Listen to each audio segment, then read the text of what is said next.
And actually, I'm going to ask a lot of questions of you during the session to sort of help me help you, if you will. We tell you we have to kill you. Yeah. Very well. I have, as a faculty member, benefited from ELI. I used to run a master's program in Lerner College, and a number of our students came through ELI. And as a matter of fact, one of my favorite students that came through ELI actually was not a conditional admit. He actually had come to ELI, I guess, just for the language training, learned about my program, and then admitted to my program, and he was a wonderful student. So it's been a successful partnership. I'm in the Lerner College as a faculty member. I've been there for 26 years almost. And mostly, most of my tenure has been there teaching in the MBA program. And I also developed the organizational development program and ran that for about 9 years, before I got subscripted into doing other things. It's really hard to hear you back here. Okay, then I will talk really loud. Really loud, but just louder than dropping your voice lower and lower. Okay, I will do that. Thank Thank you for letting me know. I have a hearing problem myself in that I don't screen background noise very well. So like going to a bar is not a fun thing for me because I can't carry on a conversation because I can't screen the background noise that's going on. So I identify whenever I sit under an air conditioning system, it's even worse. And trains are even worse. Yeah. One time I taught in Willard, and the classroom I had was right on the corner closest to railroad track. And the train would always come through exactly 10 minutes into my class. So I designed a system where I handed out a worksheet, and I handed it out and gave them instructions right at the beginning of class, and then the train would start coming, and I'd say, okay, now do your work. Okay, are you done? Yeah, that was my timing. Okay, I'm not going to give kind of a standard pat lecture training here because I really need to understand what your needs are. Scott and I have talked a little bit, and I understand that there's several of you who have contract renewals. We talked a little bit about the cycle for contract renewals, and then I think is there somebody here that's going up for promotion? Okay. 3 people going up for promotion next year. So P&T is important. I know that you've already been in the system for performance appraisal.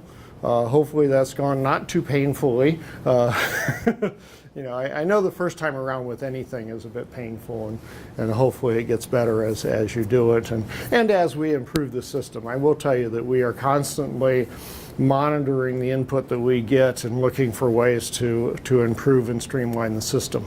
I put up on the board there a few pieces of information for you. To log into the system, the easy way is just go to the UDEL home page, type in at the end of the URL /academe, and you're there. That's the quickest and easiest way to log into the system.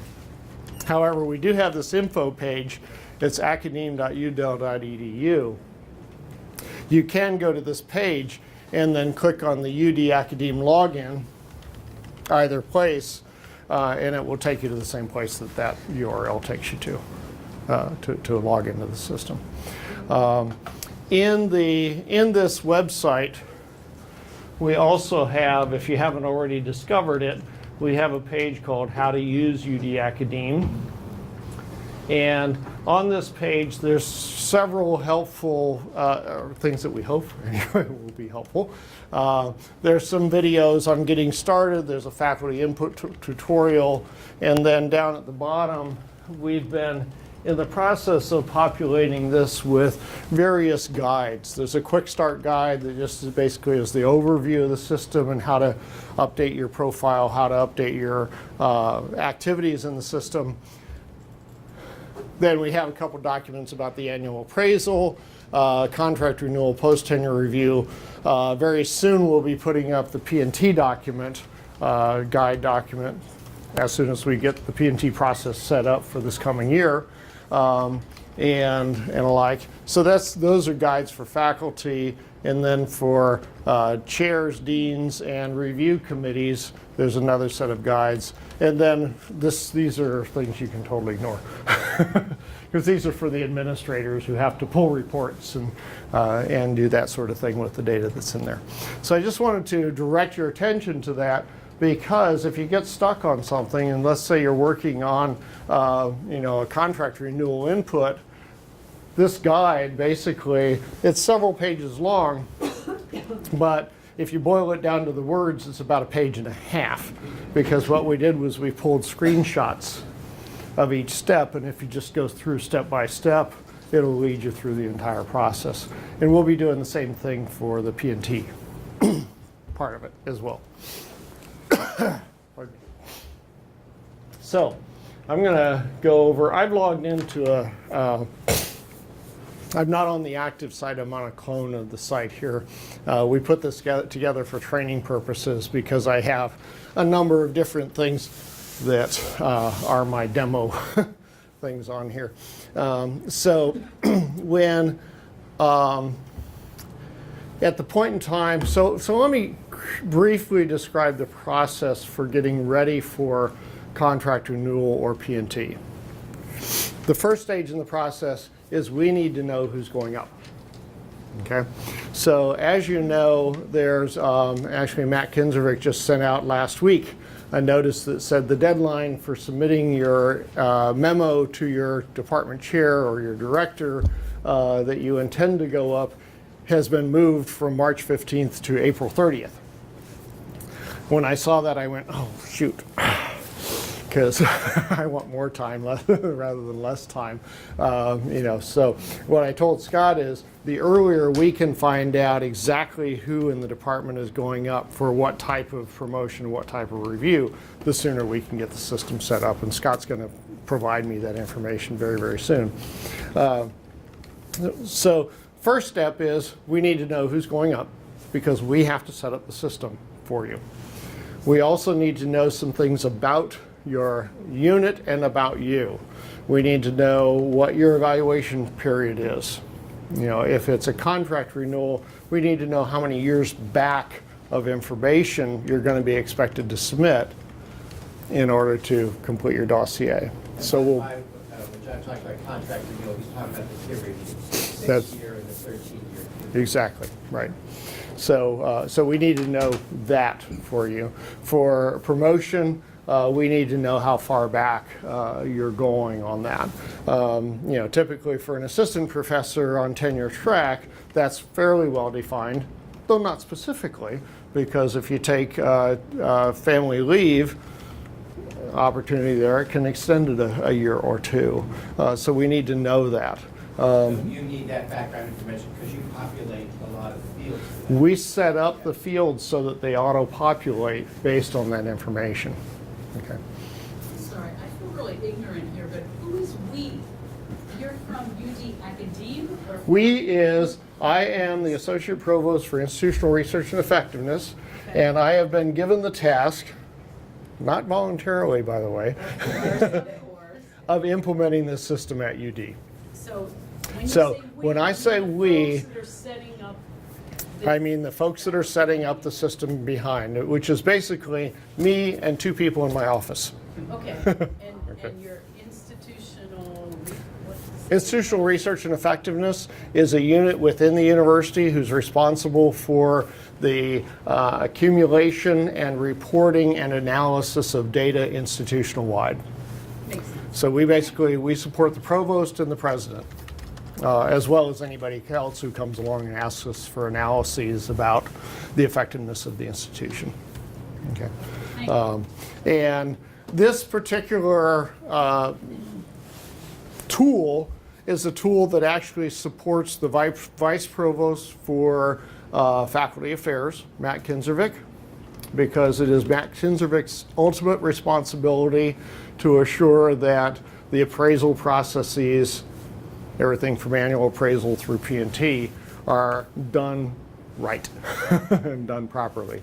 So whenever there's a question of policy, I go to him.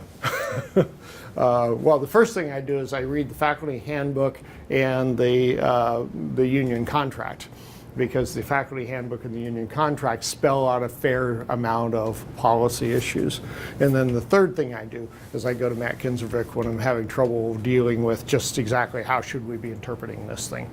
Okay, so the system really supports the provost's office in that faculty development activity. And why I wound up being the implementer of it was probably because I didn't duck under the desk fast enough. So yeah, that's that. So once we get all the information from Scott or from Scott's office as to who's being reviewed, either for your peer reviews, for your continuing track faculty, or for promotion and tenure, then we will set up the system.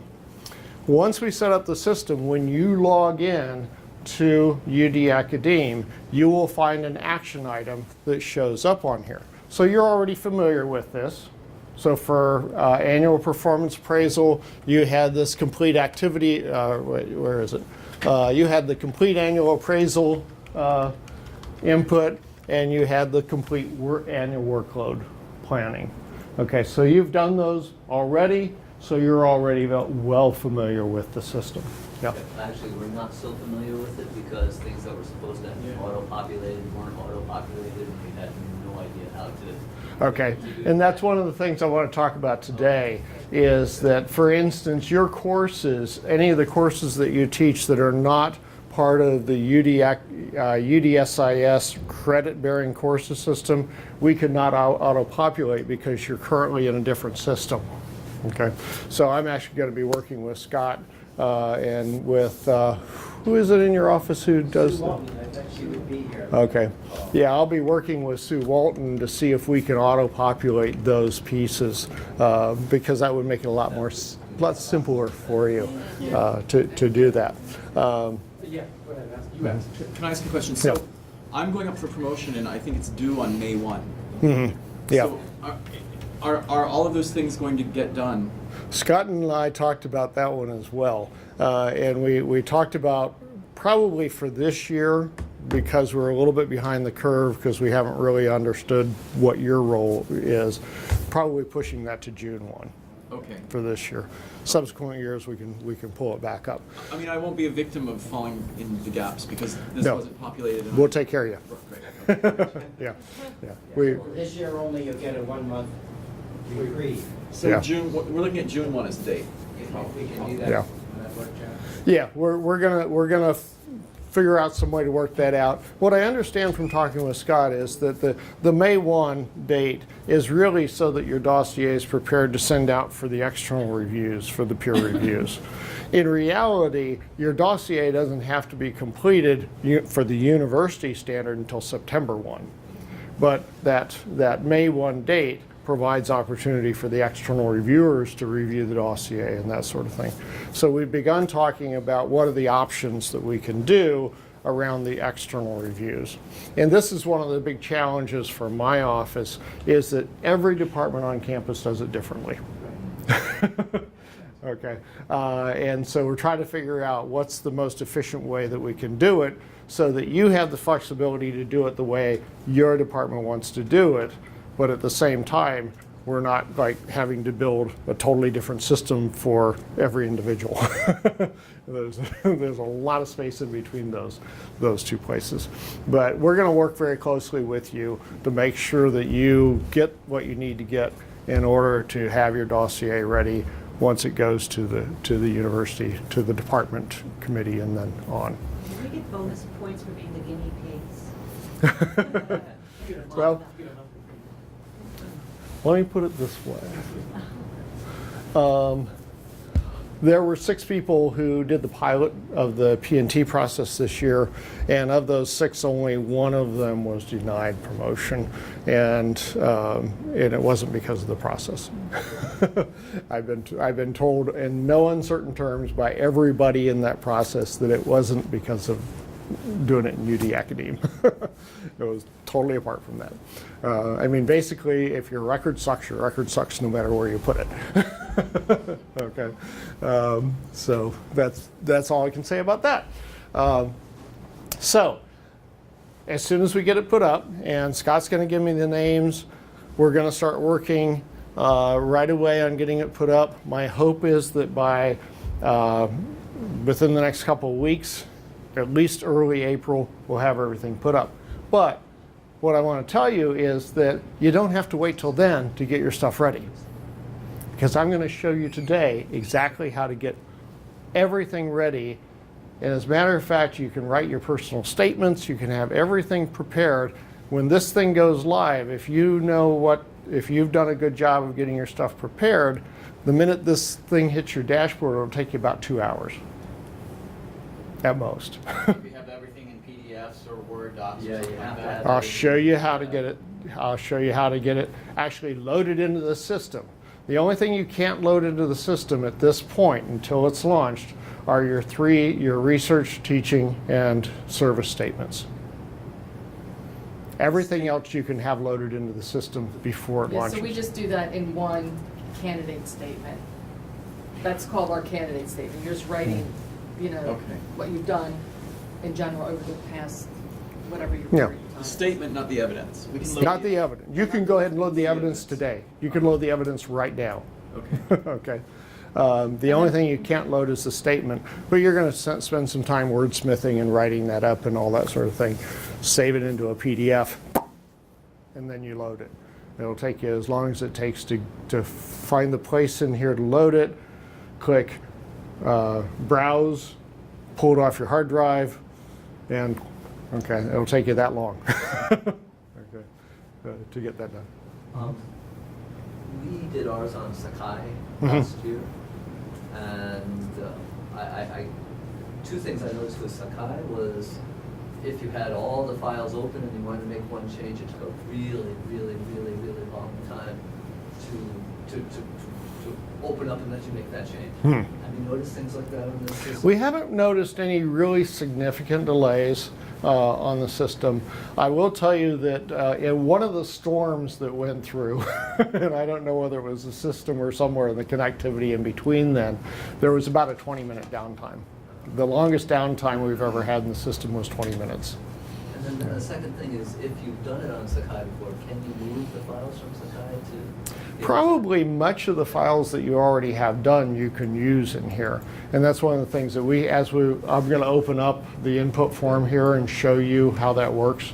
And then you can kind of think about what works best for you. And so there's a lot of different ways that you can use it.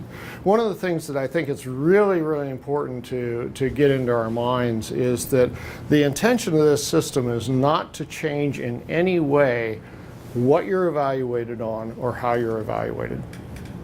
It does not in any way change that.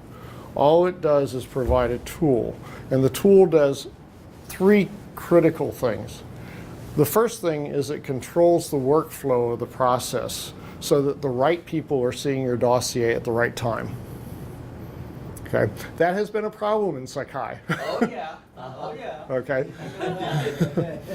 this process, as long as your director gives us the right list of people as the committee and or committees, when we set it up, as long as we get the right list of committees from the university, from the college and the university, and when we set it up, then it controls that, and it controls it very, very well.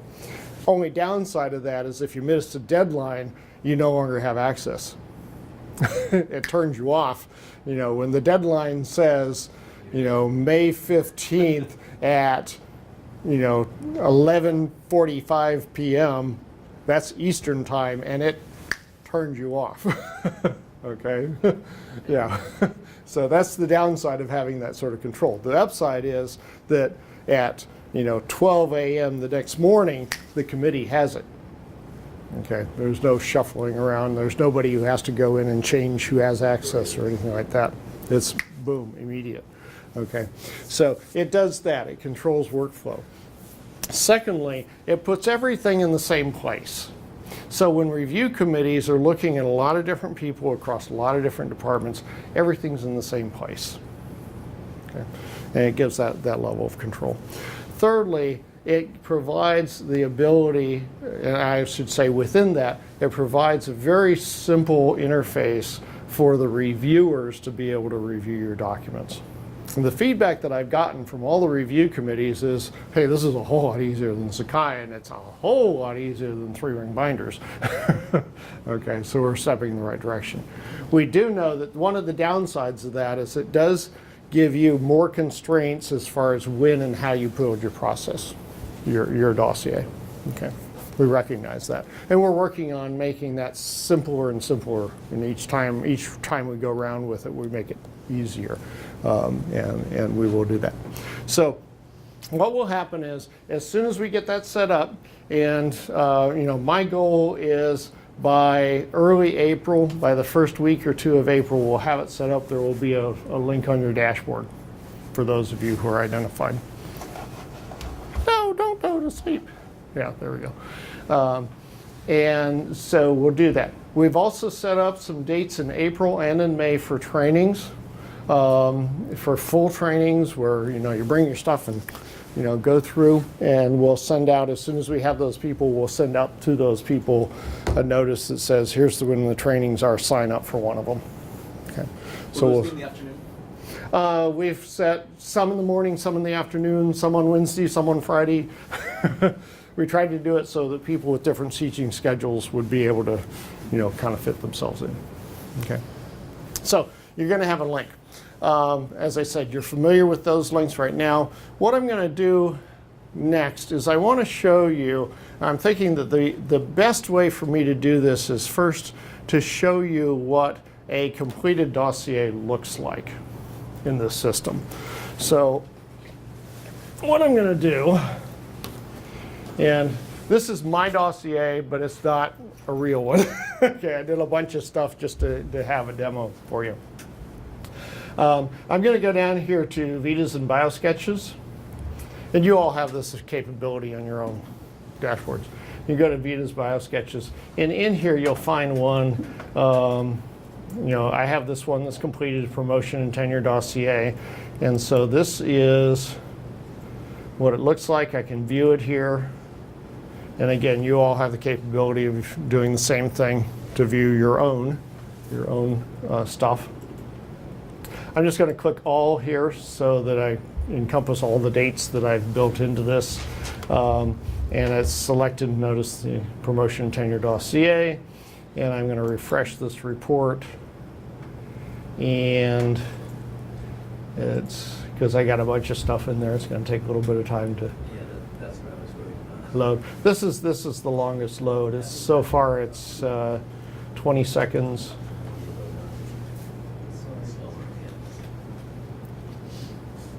But this isn't the part of populating it. This is the part of loading it up to show the full thing. Okay, so you'll notice up here at the top there are options. I can print it, I can export a Word document, I can export a PDF document, or I can do this thing. I can share an electronic copy. But what I talked with Scott about yesterday is that one possibility for your external reviews is to have you create this. This is a unique URL that if you send that URL out to your external reviewer, the external reviewer clicks on that URL, that external reviewer is going to see exactly what we're seeing right now. Yeah, exactly. A lot easier than Sakai was. A whole lot easier. Yeah. We had to create a new PDF document. Right. So if I copy that, then I can just send that in an email message out to my external reviewers. Ask them please not to share it with anyone. What we'll probably do, as you know, the provost requires 5 external reviewers minimum for promotion, at least to associate professor. And we'll just simply tell them which parts of the URL to look at. So some of the external reviewers are tasked with looking at scholarship, some are tasked with looking at teaching and teaching as vital, of course. So we'll just direct them. They'll have the whole URL, which some they want to look at, but they'll just be tasked with looking at particular parts. Okay. Yeah, that will make it much easier. I mean, I did mention to Scott, well, what we could do is we could set up two different Vitas. One Vita was a teaching Vita and one Vita was a research Vita, but then that's extra work that you have to do and that, you know, then we have to kind of keep track of. So as long as you can inform people. So this is what it looks like. You know, your name, what it is at the top. There's an application for promotion. Notice this says statements here. Like anything else here, there are hyperlinks, and I'll show you a couple of those in a moment. But right now, I didn't put a general statement up here for application or promotion. In my department, we don't do a general statement.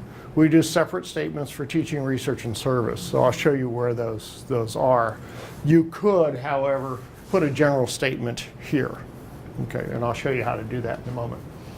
It you know, gives, you know, the rank sought, gives all this information. This is information that you select from within a form.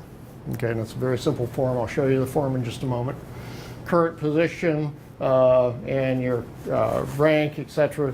So that's basically what would normally be in the application portion of your dossier. Moving down here, then it pulls in your degrees. So this, again, I'll show you where this is populated. You can get all this stuff set up in advance. Memberships, associations, etc. You attach your full curriculum vitae. And the reason for why we're doing the full curriculum vitae in here is that, yes, if you had your entire career populated in the system, you could generate a full curriculum vitae out of the system.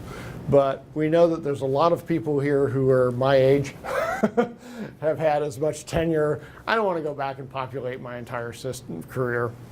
I want to populate as much as I need for my review. I'll take my CV and attach it there.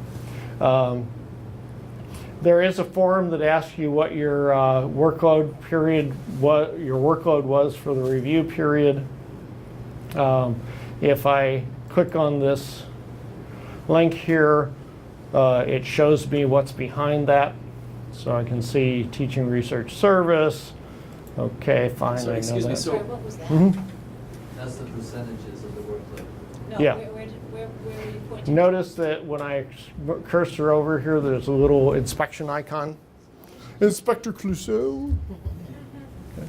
Okay. Some people are not old enough to remember that. So sorry, my question is that populated automatically or do we have to? You fill it in. We fill it. Okay. And the reason why you fill it in is that your workload over the period of time may have changed from year to year, as happens to many of us because of administrative appointments or scholarship or whatever.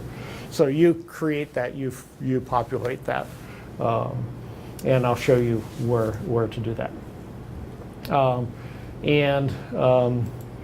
I'm just going to go on here, and so then this reassign duties. By the way, any of these fields, if you don't have anything populated in them, they won't show at all.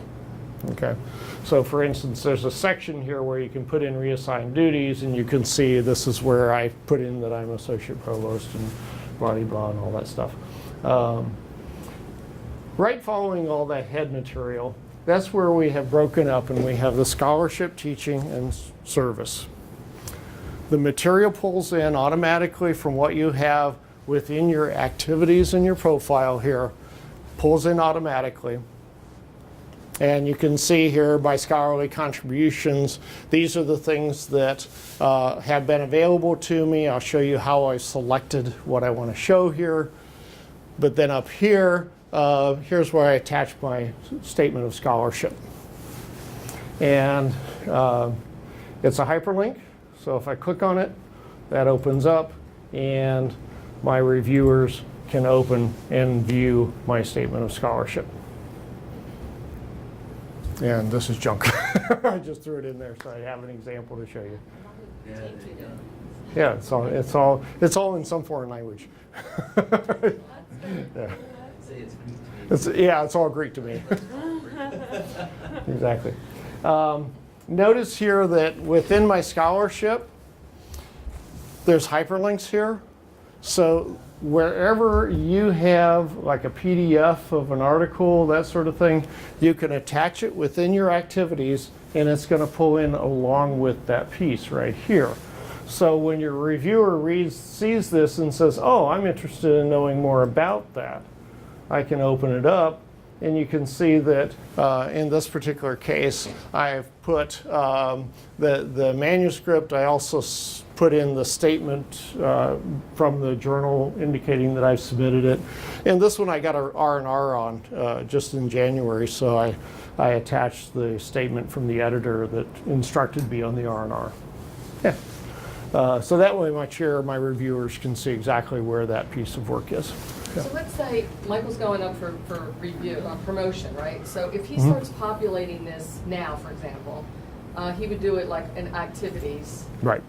And then when you make available, isn't some of that stuff just going to be pulled in? It is all going to be pulled in. It is going to be pulled in. So he Yeah. won't have to upload it. You won't have to upload it again because you've already uploaded it. But I And have to upload it the first time. That's what I mean To by, activities. you could start today, you could start populating all this under your activities, and it would be there for you. And I'll show you how to do that in just a moment. I do wanted to give you kind of the overall structure of the dossier first. Okay, so so your scholarship is going to pull in, and of course your statement's going to be there in which you know, write whatever glorious things you want to write about your scholarship. I'm the greatest in the world, or something of that sort. Okay, and then following that, your teaching is going to pull in, and I failed. When I set up mine, I didn't attach a teaching statement, but there will be a section here that says teaching statement, and there will be a link for teaching statement, and then all your courses are going to pull in from whatever's built into the course system. And this is what Scott and I need to work on to make sure that your courses are being pulled in. John, I have a question. Yeah. Scott suggested it. So we have guidelines, departmental guidelines for putting together the dossier. And it pretty well follows, I think, what used to be the faculty handbook, so what's on 1.1 and 1.2 and that kind of thing. So does this sort of follow that, and will the Roman numerals and all that disappear, or? Yeah, you won't need the Roman numerals and all that anymore. Okay. But it basically follows the chronology of the current dossier guidelines? Yes, it does. Okay. Yeah, that what we did, and the reason why this particular service was selected is that it's quite customizable. And so what we did when we set this up is we went through the faculty handbook, what's spelled out in the faculty handbook, and we said, let's get us as close as possible to that. Okay. I think we pretty well follow that, Leslie, don't we? Yeah, I think so. Yeah. I mean, Most- it's easier for the candidate because they don't have to do all that 1.1. Yeah, okay. Okay, so your courses are going to pull in. They're Sorry, automatic question. Yes. I wasn't clear. Yeah, The, I'll just close. our courses will be populated automatically, or do we have to do those in the case of? This is the piece for, in the case of your non-credit courses, that's what I'm going to be working with your admin to see what we can do about populating those So as far going back. forward, arts and sciences 150, and when approved, arts and sciences 151, E110, AT will be automatically populated because of university courses. Sue Walton, the ELI registrar, is going to get together with John and his team to see how we can get the rest of ELI courses. Because we do have course numbers under our PeopleSoft management team, a management unit that can be assigned to each and every course at the ELI. So it's a matter of just activating that. So we don't know yet Right. exactly. We're what's- going to work on Yeah, that. yeah. Yeah. Our goal, Mike, is to have ELI registrar's office do that for you. Okay. That's our Right. goal. But I noticed that when I was looking at populating it myself with the non-credit bearing, everything was semester-based, whereas ours was, so that was Yeah. problematic. Yeah, and I'm not really sure what to do with that, honestly, because, well, I'll tell you what we have done with it. For, there are other courses on campus that are not taught in the semester-long format. As a matter of fact, I teach one. It's a 7-week course. And up until next year, currently it's still true, it didn't follow the exact sequence either. Like our winter session course overlapped into the spring, and then our second spring term course overlapped into the summer and that sort of thing. So what we did with it was basically we said, what is the predominant term that this is in? And we just called it that term. Okay, and then we'd specify what the dates were in it. That's the best way to do it. And most of your courses, while they may overlap the beginning or end of a term, I think most of your courses you could probably say that's predominantly a summer, that's predominantly a fall, winter, or spring. So that's what I would do with it. Because the system only allows us to have one set of term codes. And so we can't have, a whole bunch of different sets of term Does Delaware have codes. 4? I mean, do they have fall, spring, summer, and? Yes, we have 4 term codes. Yeah.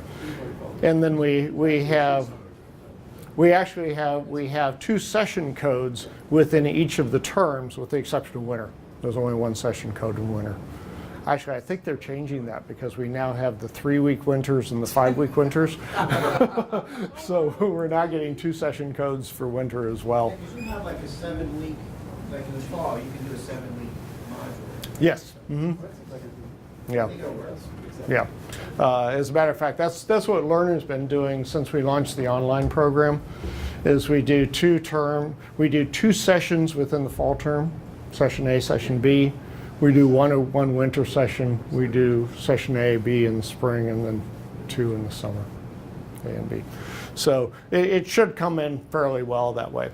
What you see in this listing here is you see by term each of my courses that have been auto-populated from the system. If I click on the Inspector Clouseau thing there, it shows me all the details behind that. So for instance, the enrollment, student credit hours, etc. are provided there. So did you have to put that in there? No, that automatically populates. Okay. The only thing I had to do is, and I'm not sure that I did this in this example, there's a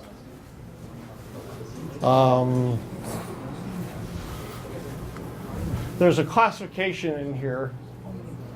Oh yeah, there it is. I did do it. There's a classification in here. I taught this course on overload. So the system doesn't know that, because in order for the system to know that, it would have to take the financials data that showed that I got paid and the course data and put it together. So I had to go in and I had to say, yes, this course I taught on overload. But that's the only thing I had to do within here. But then I also attached my syllabi to the course. The other thing is you'll notice that these are in blue type. So when I click on that, it opens up and it shows that I have the syllabus attached there. And if my reviewers want to view the syllabus, they can click there and view the syllabus. So the other thing that you would normally attach here, I think I did on this one, is I attached the course evaluations. Now, what we are doing now for the UDSIS, the regular credit-bearing courses that are pulled in that use the online course evaluation system, is we're automatically loading the course evaluations into the courses along with the course. Okay. And so that saves you a lot of time because you don't have to go find it and then attach it. Now, I will tell you that we only started doing that as of last spring. So for those of you who are going out for promotions and need your course evaluations prior to that, then you'll need to load those. And ELI's course evaluation, we just went online last session, so that's not in that mix yet, and so that's another thing to work toward. But we can get that to you. But admin loaded ours up for us.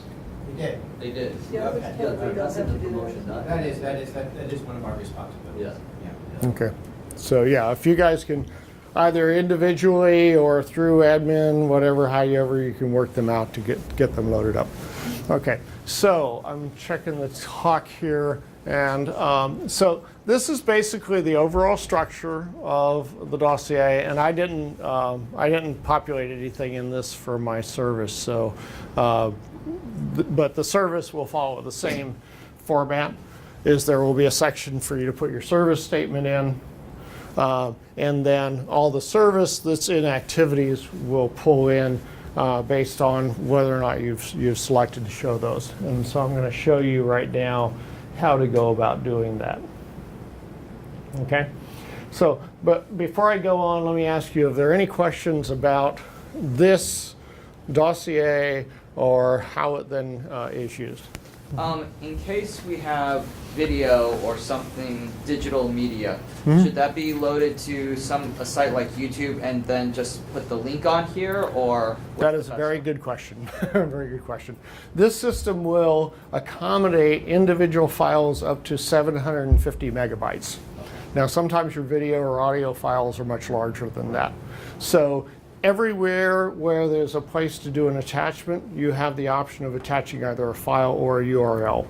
And so putting it on a website is the best thing to do. I'll tell you that the art department here on campus, they use a system called, oh, I forget what they call it, but it's basically an artist's display system where they load all of their artwork into it. And then what they did was they just attached the URL for that in there. And they said it worked wonderfully. It was very easy for them. I have a question, just, it's Yeah. more of maybe for the committee. So when you said that there's going to be a link or something that can be sent out to the external reviewers. Well, the candidate doesn't know the external reviewers. So what I'm going to suggest to your department, if you want to use that tool, I'm going to suggest that once the candidate has prepared their dossier, they've viewed it in this form, they're okay with it being sent out. Candidate, generate the link, and then send the link to Scott or to whoever your administrator is who's going to do the contacts with the external reviewers, and then that person will be responsible for sending those out. Is that okay with you, Scott? Sounds good, yeah. Okay. So it sounds like part of what we'll be doing, Leslie, is we'll be tweaking our guidelines a little bit, just to include these kinds of things. Okay. So Yes. when we did it in Sakai, we were locked out after a certain point. So will the candidates be locked out also, or will the recommendations go to a separate folder? This is actually a good question for me to ask of you. First of all, with regard to the external recommendations, because they are confidential, okay, we will have, and we do this already, there will be a separate step in there that will be available to only one person within your department who has the responsibility of loading those documents. Scott has to tell us who that person is. Okay. When that person gets those documents, they go into there and then they load each of those. That goes into a separate section of the dossier. It actually comes in as an evaluation piece of the dossier, and it is the only part of the dossier that is blinded to the candidate. Now, one of the nice things about this is you don't have to worry about somebody forgetting to take it out before they return the dossier to you, which has happened. As a matter of fact, when I went up for tenure, somebody forgot to take my external reviews out of my dossier, so they handed back the 3-week binder and all the external reviews were in there. Fortunately, they were all positive, so I didn't, I didn't say anything to anyone outside about that. But that can happen. This system, it can't happen because that section is locked. Now, it's locked so that your chair, dean, provost can see it, and then any of the reviewers in any of the review stages can see it, but no one else can see it. Okay, so with that said, any other questions about this before we step You on? mentioned populating things several times. You're going to show us how to That's populate. my next step. I just wanted to make sure that I had questions on this out of the way before we go on to that. Okay, so I'm thinking that the next thing I want to show you is the step that you use to put this together.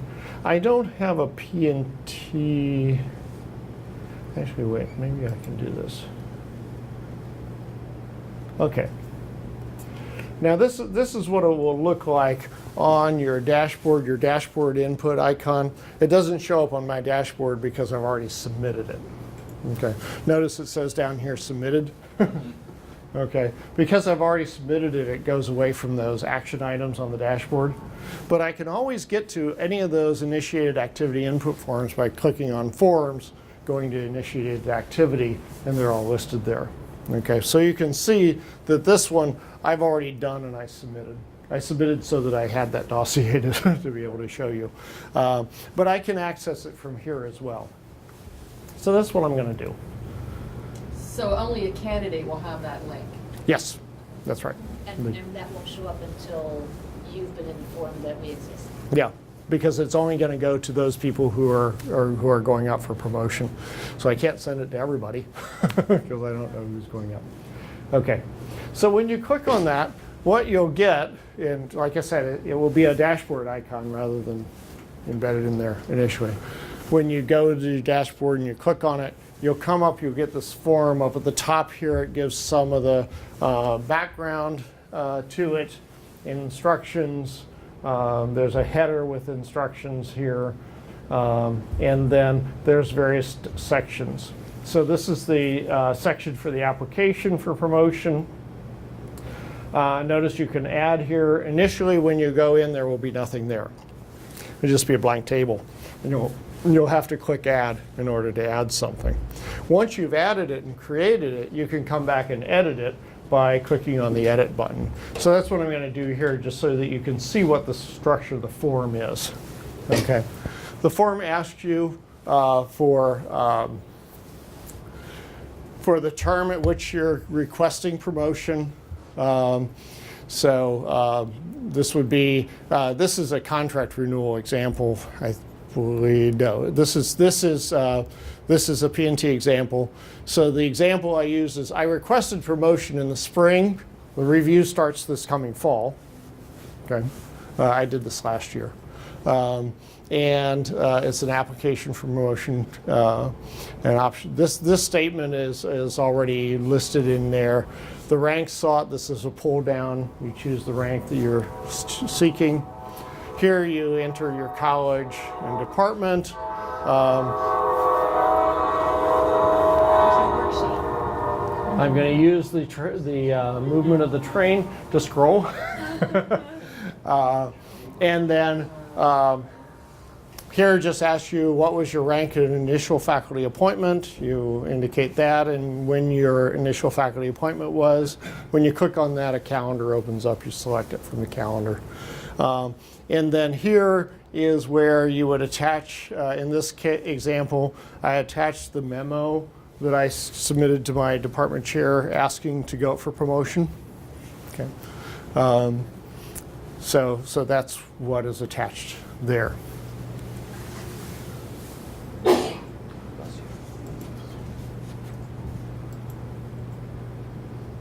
Is that memo an official form, or is it? Actually, in my case, it was just a printout of the email that I sent to him. Yeah. That's what ours was. Yeah. It's however in your department you typically ask your chair, as long as it's in writing. Yeah.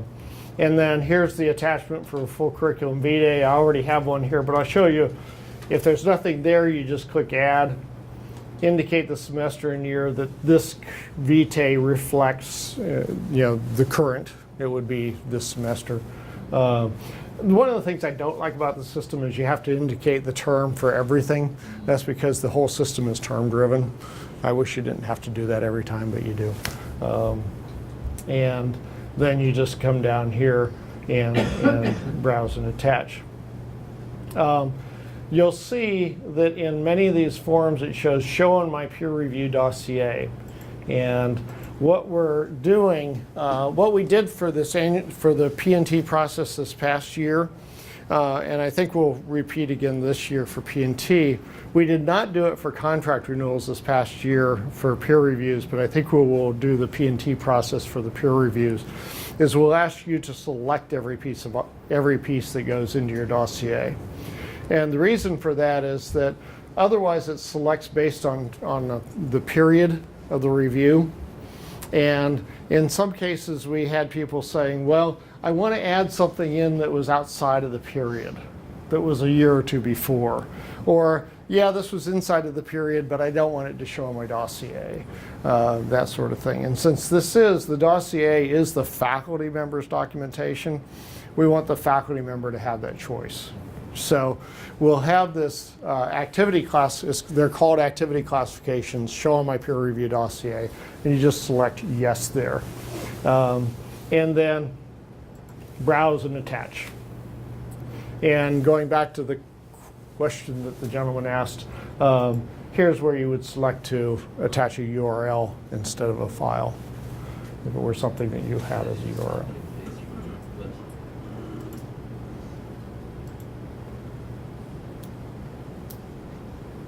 Okay, so I'm not going to go through each and every one of these because they all operate basically the same way.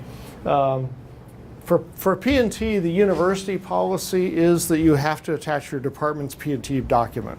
Okay, so here's where you would attach that. It's just a simple click add, indicate the term, and do the attachment. That's all there is to it. And so you will have to do that. Many departments do not have a departmental document that specifies the peer review outside of the P&T. Do you? Our promotion documents essentially guides Okay, so you would have them use the promotion document. So that's what you'll be asked to do for that. Yes. So if we wanted to load more than one document under one area, Mm-hmm. how would we do that? You can either do an additional add here, or you can just go in and edit this one here, and you can add another. Okay, so Okay. it'll allow us multiple documents under one heading. Absolutely, yeah. So the only reason to do it as a new add would be as if you wanted a new heading for each document. If you didn't care, if you wanted it all to be under one heading, then I would just do the add another here. And if we added multiple documents, once we got into that area, can we reorganize them, or are they going to be always alphabetized? Actually, they're put in the order that you added them, Okay. that's something I don't particularly like. Is there any so way to rearrange them then? the only way to rearrange them is to delete and then re-add. Okay. Unfortunately, I don't like that myself. Is it possible to do a mass document dump? Like, if you know you have 5 or 6 documents all for that one section, when you hit add file, if you can just drag all 5 files? I think, let's see. I don't know if there's any documents on this computer to play with. Some of these forms allow you to do a control click, and then add. Okay. I don't know whether it works on all of these add forms or not, but Okay. try it. I shall. Try it. Yeah. That would make it easier than having to click, Right. to do that. Okay. Let me then go forward.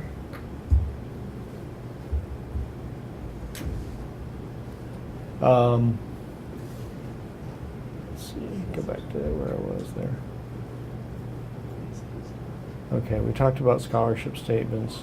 This is my scholarship stuff in here. So here's where, okay, let's see, I guess I left off with your Vita and then your, another thing that this reminds me of, prior review documents. For P&T now, some departments require, and I don't know if it's a university-wide thing, but some departments require that your prior contract renewals be attached as well. So like if you're going up for promotion to associate with tenure, your 2 and 4 year contract renewals have to be submitted along with that. Here's where you would put When those. you say contract renewals, you mean the peer review dossiers, the whole thing, or do you mean the? The letter from the The committee, letter, okay. or the, I should say the letter from the chair. All Our Yeah. document doesn't require that, but we've had a number of our colleagues that have gone up for promotion 2015 and then peer review 2016 or vice versa. And I think in those cases, it would make an awful lot of sense to at least have the letters, Mhm. not the whole dossiers. Yeah, it's not the whole dossiers, it's just the final decision letter. Because usually that final decision letter says, here's why we're extending your contract, you're doing great here, you're not doing so great here, that sort of thing. Okay. All right.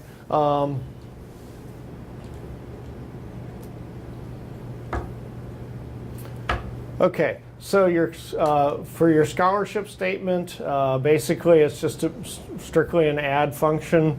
I'm going to show you the add here just so that you can see. Again, the form looks very much like the other forms. You indicate the term, so this would be the current term in which I wrote this statement as of date, which is just a calendar click, and then browse and attach. Okay.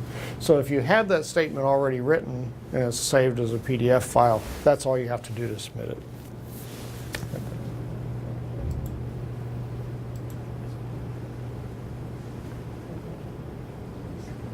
Okay.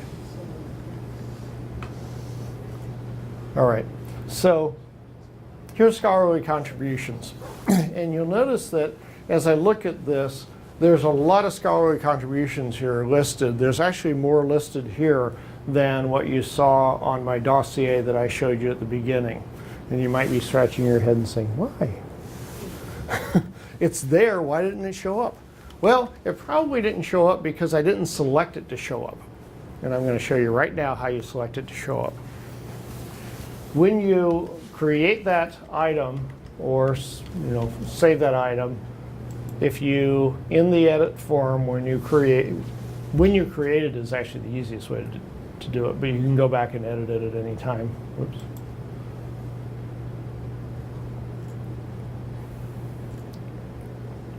So there's my full information about the document. This is if particularly if you have something that, say you've submitted for review, but it hasn't been accepted yet.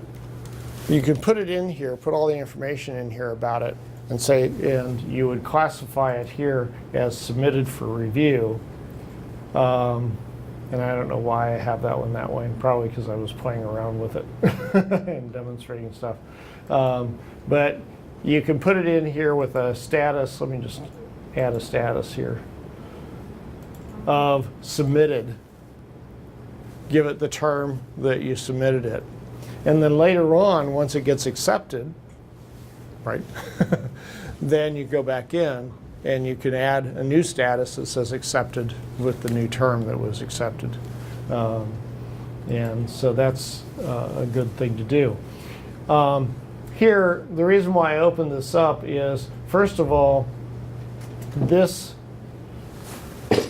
is where you select to show it on your peer review dossier. Okay? And this is just a yes or no. So just anything you want to show on your peer review dossier, select yes. And then attach the manuscript here. Okay. That way that manuscript is available for your reviewers.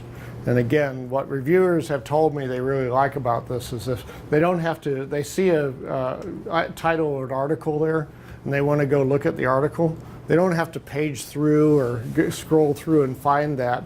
They just click on it and it's right there for them. So it's very, very handy to do. I have a habit that often I put into this description. On here, this was an auto-loaded one from one of our databases.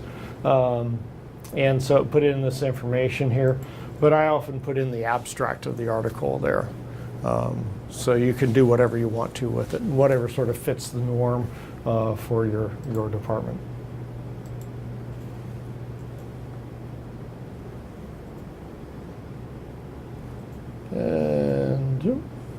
Okay, so what you would do is you would go through and just identify any of the pieces that you want to have show in your dossier.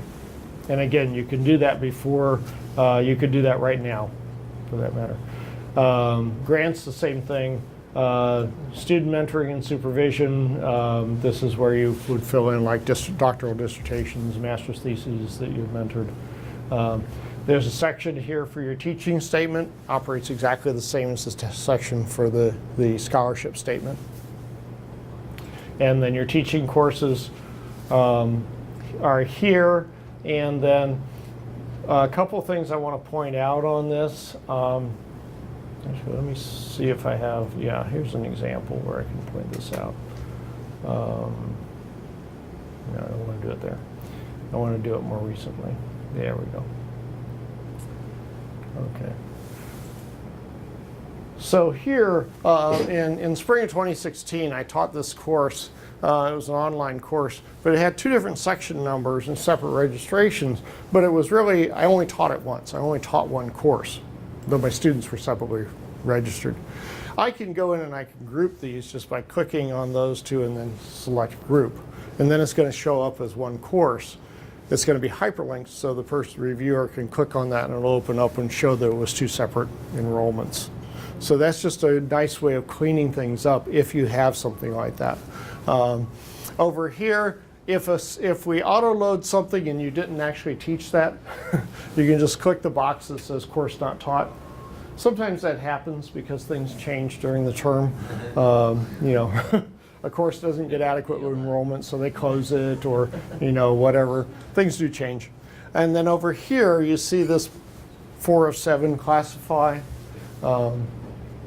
So that's where you can classify the course, and there's the for the overload pay, yes, that sort of thing.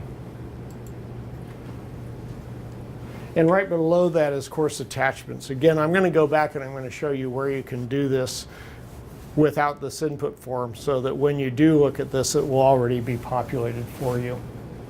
What kind of course attachments are common? It depends on your department. It really depends on your department. That varies extremely across campus. In my department, we're expected to provide the syllabus for the course. And so if we teach multiple sections of the same course and the syllabus hasn't changed, we just provide it for the most recent time. But if we change the syllabus over time, you know, we would provide it multiple times. Your course evaluations are generally expected. And then in my department, because we care about how rigorous our courses are, we want to see some examples of assignments or exams put in there. So we often do that to demonstrate the rigor of the course. Okay. But again, that's really up to your department to say, here's the norm that we would like to have in that. For example, if you had a major role in developing the course, you would provide that information, and major course materials, we don't want to see every little worksheet or something that you're creating, but major pieces that you put into the course, and major assessments.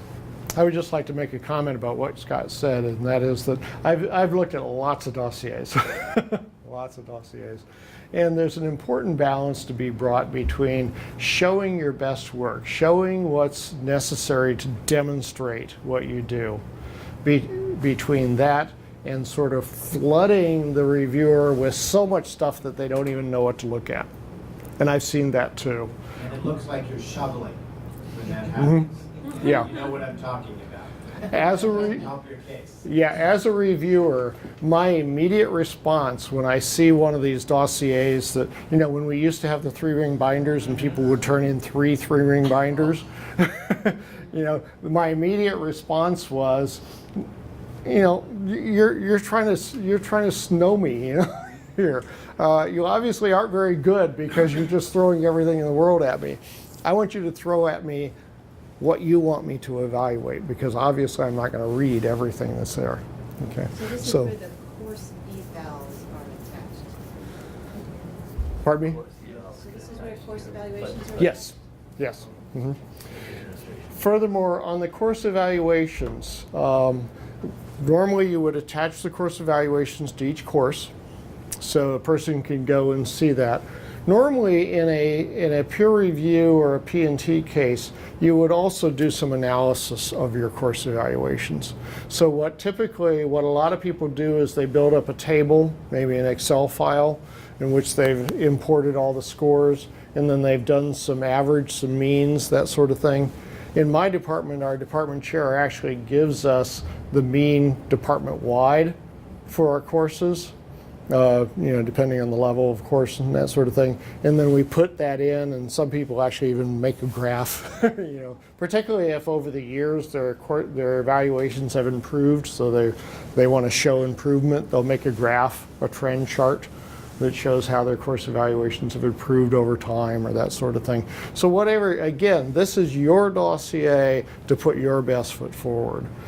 So whatever analyses that you want to do and whatever statements you want to make that make your case is what we expect you to provide.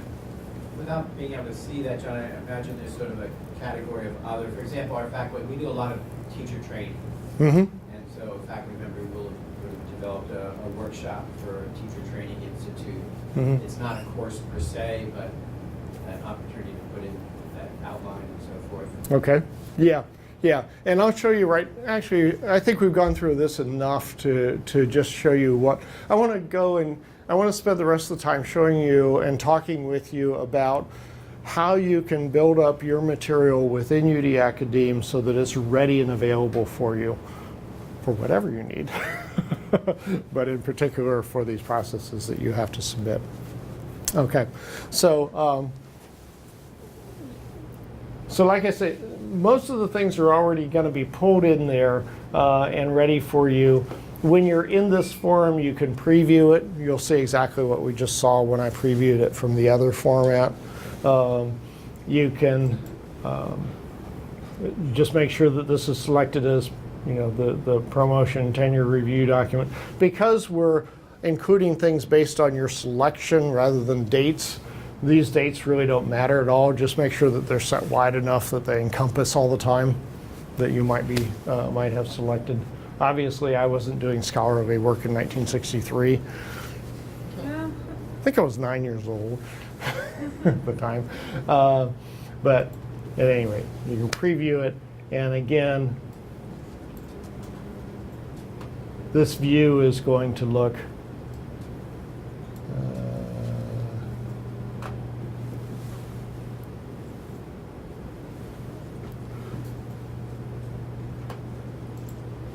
I did something wrong. Oh, there we go.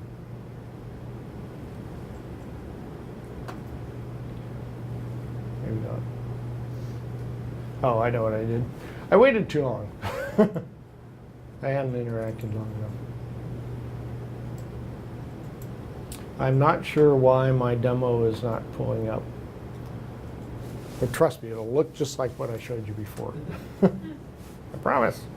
You can also print it out if you like to have paper. Some of us still like to have paper. Okay. Once you've done that, and by the way, you can save and go back as many times as you want to. Okay. And you can save a snapshot of it. Your snapshot is going to be your final piece. This is what it's going to look like. And then there's a submission step. So you will see another link that says Submit Dossier. It will look like this. When you click on that, it'll open up. You can preview the dossier again by clicking here on the View icon, and then the Evaluate icon merely opens it up and says, is the dossier ready for review? Yes or no? Okay, and the reason why we do this is we want an affirmative statement from you that says it's done. Okay. And then any additional attachments, most people don't put any additional attachments there. It's done, it's ready to go. You type in your name, that's your signature. Okay. And then once you've done that, then it's done.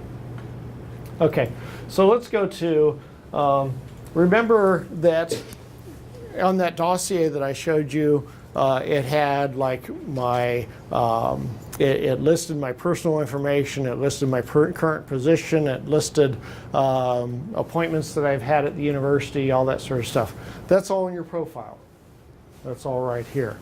So you can go into your profile and go ahead and get that all set up right now. Like, you'll want to make sure that your degrees are in there, because that's an important part of your dossier. You're going to want to make sure that your current position is listed properly. Now, this we load from the university HR system. You want to check, make sure that your history is right here. And any other of this information, appointments at the university, any of those things that may be in the header of that dossier, you want to make sure that you have filled in and updated there.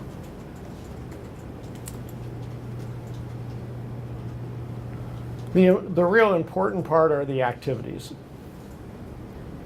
So within the activities, that's all your stuff. So you can go into your scholarly contributions. Right now, you could go through your scholarly contributions and you could say, I want this one to show. So I'm going to come in here, and I'm going to go down here, and I'm going to select Show on my peer review dossier. And any other classifications that are important, these classifications are defined for you. The engagement stuff is really important for our Carnegie Engaged institution. And so if reviewers who are sensitive to the Carnegie Engaged institution, if they see that you're doing engagement scholarship, that sort of thing, that's valuable to them. But since I'll be answering, no, that just doesn't appear, right? Right. Yeah. Right. And then here's where you would attach that manuscript. Just go ahead and get that manuscript attached. And anything else that you feel are evidential material related to that piece of work. Okay. Some departments, by the way, some departments that do multi-author scholarship, they want to have a statement that says what was your contribution to this multi-authored piece. So that might be a second document that you would attach there. It might be, a letter from one of the co-authors, say the lead co-author, attesting to your contribution, whatever. Okay. So again, whatever your norm is in your department, whatever the expectations are in your department. And if you have questions about what those expectations are, that's the man to talk to. Okay. So I've entered, I've co-authored and co-presented, Mm-hmm. and there's something to enter there, and that brings up a table where you can enter the person's name. Yes, that's the authorship. Well, this one's single authored, but if I wanted to add somebody, I can just add right there. Okay, select faculty at your institution. At the time, this person was faculty, now she's not, and it won't let me, Oh, then just put them in as add other. Okay, so it's not really all that important. Yeah, it's not that. The only thing that this does, this provides you, if it is someone who's currently at the institution and they're in the system, when you click on this and you start to type in their name, it will auto-populate, so you don't have to type their whole name in. And the other thing that it does, this is something I really like about this, is if one of your co-authors does this before you get around to it, then it puts an item on your action items on your dashboard that says someone has identified you as a co-author on this piece. Do you want to accept it? And then you just click accept, and it goes into your record, and you don't have to do anything. I love it. I have a junior co-author who I just keep saying, you really have to keep your record up to date there. Yeah, but no. You could add all your other you just wouldn't have that functionality. Yeah, that's all there is to that. And then you can reorder the co-authors here as well as delete one. So I have a question. So is there a place, I noticed on one of the screens earlier, you had something that you had written and it wasn't published yet. Mm-hmm. Okay, so are there also, is there something in the pull down or somewhere where they can identify if it was like a juried article or something on electronic or Let me. if they had edited the book or written a chapter. Yeah. Well, first of all, what shows up here as the type will be the type that was selected when it was input. Okay? So, for instance, research monograph is different than a proceedings, is different than a book chapter, and that sort of thing. I'm just going to go in here and click Add. So this would be as, now notice this, here's where I can import. So like if you have stuff in Google Scholar, you can export from Google Scholar and just import it here. And that's very, very handy. But if it's, say something you've submitted but it's not yet published, that sort of thing, obviously it's not going to be in Google Scholar. You just come in here and then you select the type of piece it was. Okay. And some of these are fairly specific, but some of them are pretty general, pretty broad. Here, edited works, creative activities, etc. So I'm going to select creative activities because this is the one that's probably the most complicated of all of them. One that any of us would be relevant to any of us, I think. Pardon? Would it? But I think Probably it's not. one that would be relevant to any of Probably not, but I just wanted to show you one thing in this. First of all, the header stuff up here this is always going to be the same. These first 3 lines are always the same, and that is select the status. So is it submitted, in progress, submitted, revised and resubmit, accepted, completed, or work discontinued? And you can always put a new status in as it goes through. And then so let's say this would be an in progress piece that I'm working on, and I'm declaring it as in progress as of this semester, and I'm going to type in a title for it. And the year, it doesn't really matter what you put in here as the year on it, because you can always come back and change that. Okay, of course you want it to be the actual year it got published.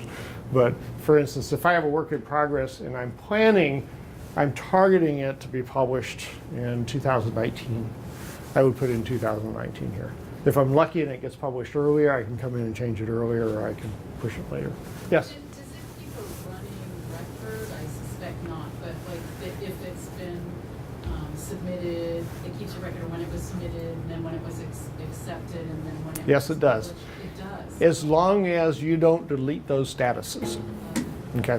As long as you add the new status as it occurs, then it will keep that record.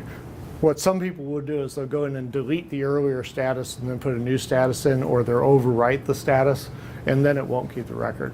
But that's up to you on to manage that. So on this format, is there a way that it's clear that you're not deleting it or that you're not replacing it, that you're just adding it? Well, here is a new entry. Okay. If I were adding something, I would go in and I would edit the prior entry and just change the status. I would go in and say the button shows manage status.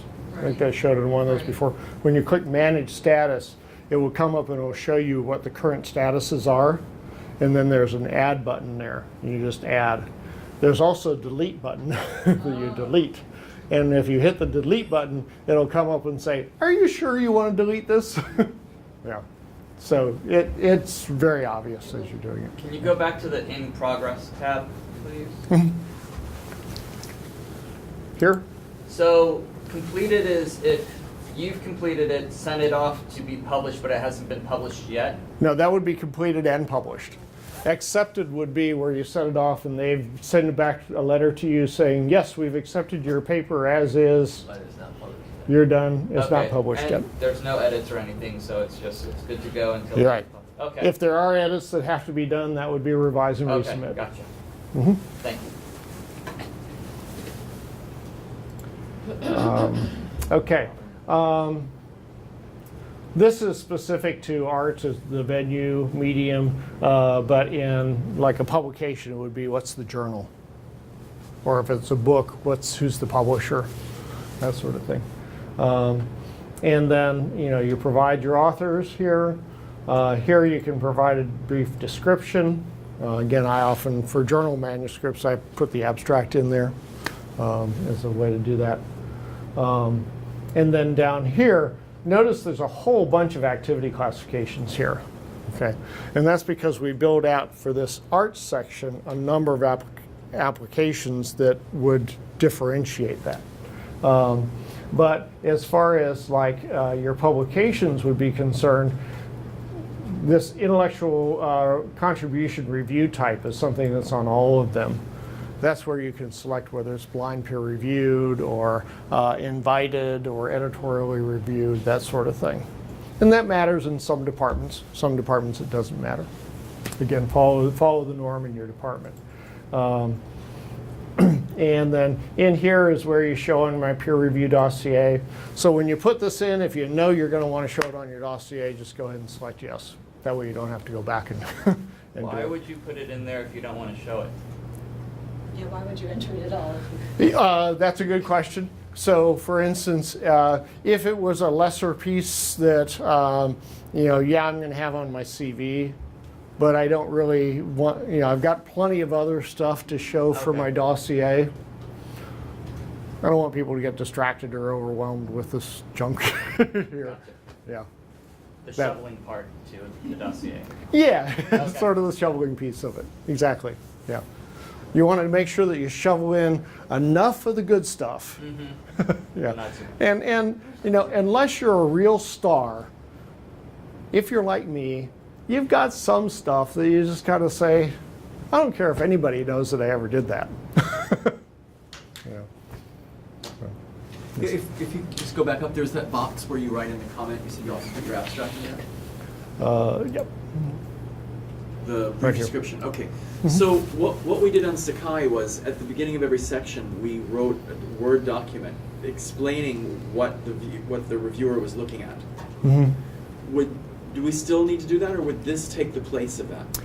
What you would do is, you recall there's the scholarship statement, the personal statement of scholarship. That's where you would say, in that statement of scholarship, you would give an overview of your scholarship.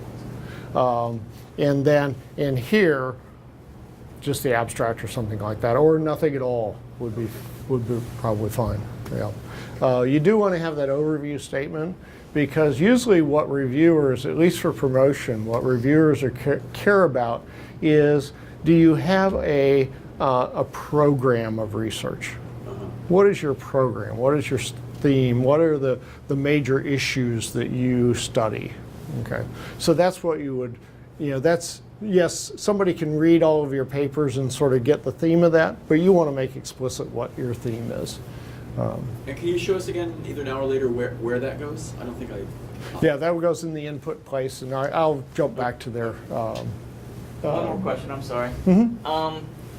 I seem to recall someone saying that if you go up for promotion, let's say to assistant professor, and you make it, and then 6 years later you go up for associate, are you supposed to not show all the previous information? That is generally correct. And that is in our guidelines. Okay. So Yeah. if you look at our promotion guideline, you can only use the evidential material past your last promotion. Right. Unless there was like, you were Unless adding. you started. Yeah, unless you started, or there was some, like, you did some editorial, You changed it in some way. Yeah, Yeah. unless there was some major. So we actually had a case in my department this year that, congratulations to the person, she's successfully promoted to full professor.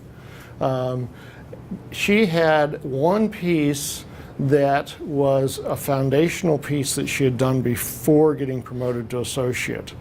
That then there were several other pieces related to that she had developed going up beyond that. And she wanted to have that piece in her dossier because that was foundational to her program of research. Okay? So she was not saying, I want this to count today for this promotion, but she was saying, I want you to understand my program of research based on this foundational piece. So that's the reason why we leave it sort of open for people to judge, make their own personal judgment about what should be seen versus not. But in reality, you're absolutely right.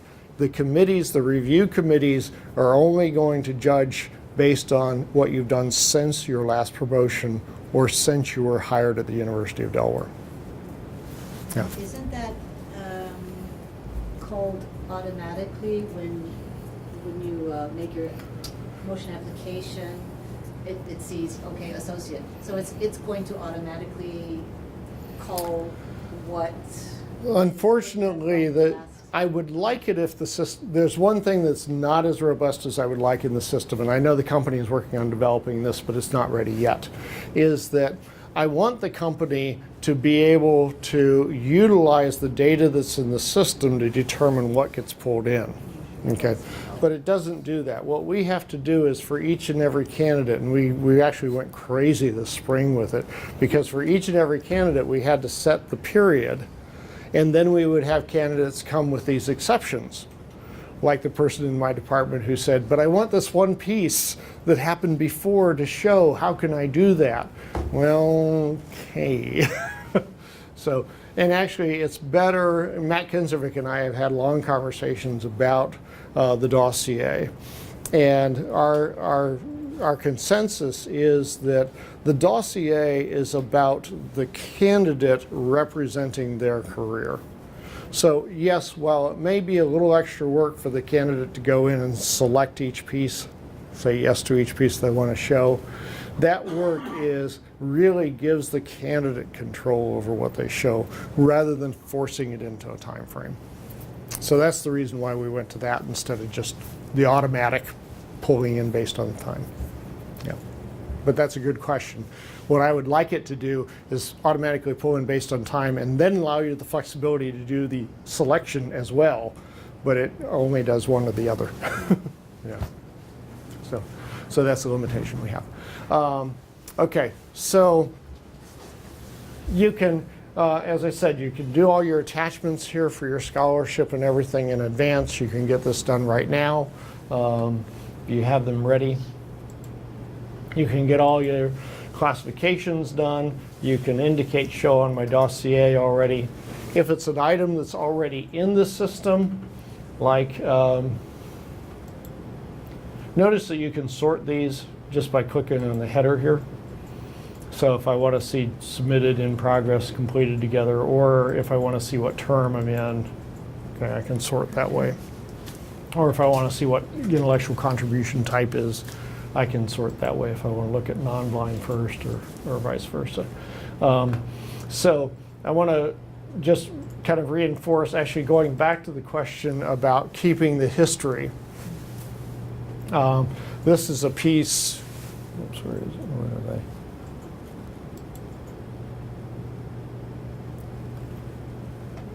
This is a piece that I noticed it says submitted for spring 17.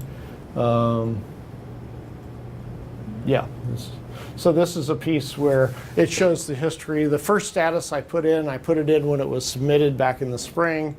I then got a resubmit on it in the winter, and then I just recently completed that and submitted it again. Okay, so it shows that history there. And so when I do get the acceptance letter next month, when I get the acceptance letter next month, I'm going to come in. I'm not going to delete any of these because I want to keep my history. I'm going to go and click add here and put a new status in. For your dossier, does it really matter to have all the steps, or? No, actually, for your dossier,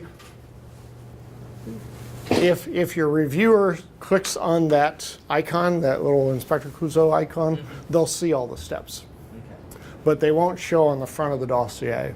So if somebody wanted to see, well, what was the history of this piece? Okay. They could do that. Okay.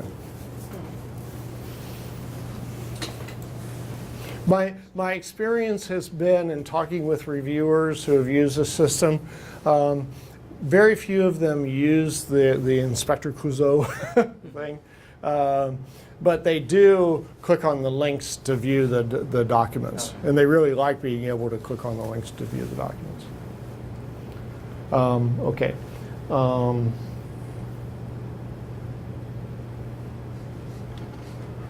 Any questions about anything else in the definition of a scholarly product that you want to cover while we're in this particular window? And again, down here for attachments, if you have it in a URL, a website, you can just click URL And what happens then is this box changes and allows you to copy in or type in a URL there where you can do a file. And as you can obviously see here, you can add multiple ones. Unfortunately, you can't reorder them. So they typically are going to come up in the order of when you put them in. So you want to plan first and then upload them, basically? I would say, yeah. I would say plan out what you want to have in. So, if someone is not going up for peer review or promotion, would it be wise for them to get into this and just start putting their stuff in Yeah. little by little, so that when they do go up for peer review, it saves them a whole lot of time? Absolutely, absolutely. And what we'll be doing going forward, starting now that we've kind of got everything caught up on the system, what we'll be doing going forward is the end of every fall and spring term, we will load all your courses, we'll load your course evaluations for that term, and then we'll send out a notice and a dashboard link that says something like update your activities. And then that's sort of your clue to go in and go ahead and update that. And if you do that twice a year, the end of each fall and spring term, then it's all going to be in there and then you're ready to go.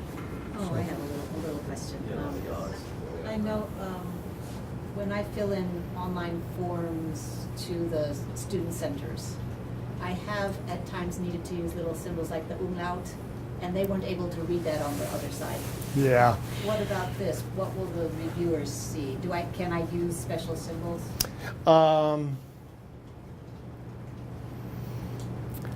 I have seen it go both ways. That's scary. Okay. And I don't know what's causing it. Okay.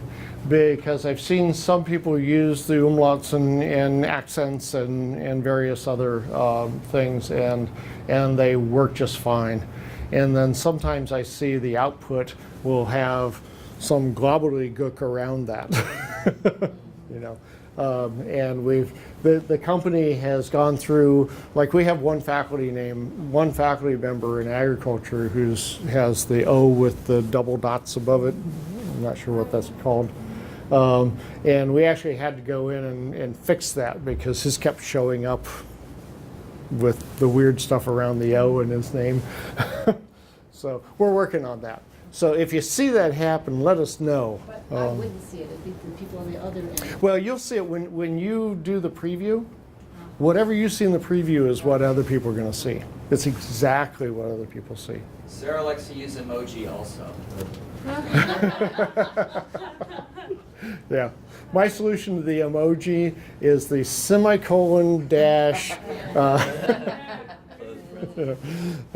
which I really like my new email, because if I do semicolon dash parentheses, it automatically turns it into the emoji.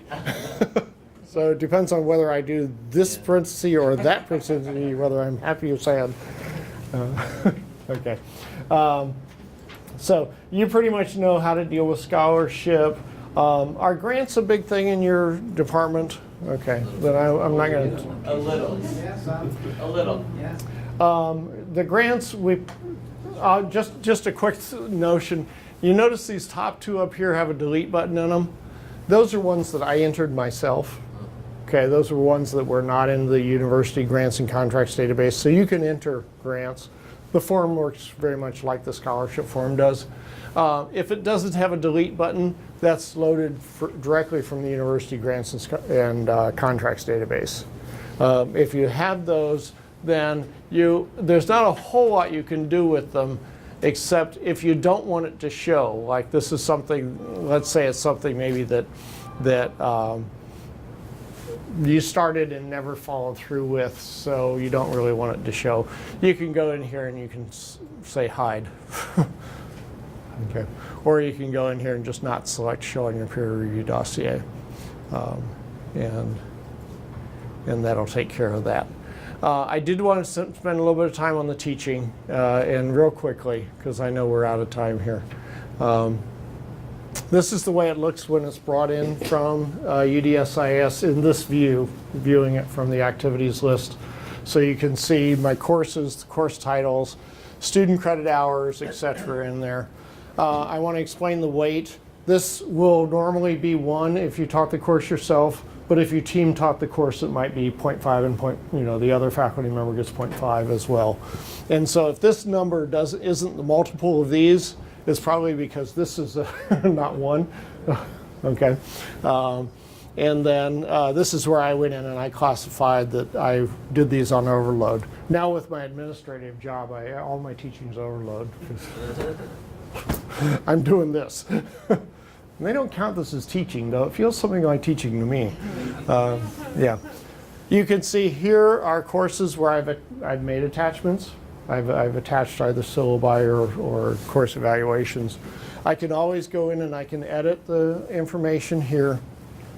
The edit button over here, what it allows me to do is to open it up and classify it. Here's where I could classify it as an overload. Here's where I can show it as showing my peer review dossier.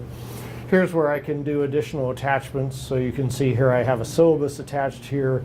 I don't have a course evaluation or anything else attached here, but I can add attachments. When you add attachments, it asks you to select the type of attachment, and that type you select there determines which column it shows up under here. Okay. I have a question. So when you say course evaluation, you mean the paper that the students are reading in order to fill it out? You're not talking about the results? No, I'm talking about the results. You are talking about Yeah. the results. Yeah. So that's our administration. Yeah, and So that's good. your department can help you get those. Okay. For us, for instance, this is an online course. This is part of our online MBA program. And so we don't use the university online course evaluation. We use a different one that's provided by the company that supports the external provider. So that one, at the end of each term, they just email us the course evaluation as a PDF. And so I just have to save it and attach it here. So. That's going to be the registrars who will be. Right, in our document, it says right in the promotion document, Sarah, that the administration takes care of loading that up. And I'll probably be advising Sue to do that. So Joe had to do do it they last have to time. It do really that should by be my registration. deadline? Pardon? Do Yes. they have to do that by my deadline? No, You not have by. to do it prior to it going out to external reviews, yes. Yeah, so it's not really, Right. not by her deadline. I Right, mean, not by her right. deadline. Yeah, she finishes and then they add. Yeah, you're not I gonna don't see have to them. worry about Okay. Yeah. Right. Okay. Yeah, and I'll work with Sue to make sure that we work something out. There, we'll figure out the most efficient way to get that done. Okay. So this is what a course looks like. This is the various classifications. I don't know that most of these really apply. Most of these are actually auto-loaded, except for these two are the ones that you'll want to pay most attention to. Mostly applies for us as the non-credit bearing courses. Yeah, now, so that's where we want to go right now, is that this is what I'm going to be working with Sue on, is to try to figure out the best way to handle your courses. We may actually wind up putting them into the credit-bearing courses, or I may have to change this section. I'll tell you honestly, this section was a section that we created in-house, and we created this section primarily, created it and modified it, I should say. We first created the section for the Ag Extension faculty who do the extension workshops. And then we learned about the college school. The college school has faculty who teach 1st through 8th graders. Okay, so we added that grade level thing in to accommodate them. And so basically, this is what the form currently looks like here. And what we would do here with the attachments is we would have you attach your syllabi and your course evaluations here. And we would just have you give it the name of the file, syllabus, course evaluation, that sort of thing, so that your reviewers can see what it is. So if we wind up going with this form for that, we may modify this form somewhat to meet your needs. And then this would be the way that things would be attached. On the other hand, we may determine that the information that you all have is adequate that we could put it into the credit-bearing courses, but then just show it as a 0 credit course. And I think that latter is probably going to be the course. As I said, we have complete course numbers for all of our classes. I think that Right. might fit better. Yeah. And I think it's more reflective of the rigor. Yes.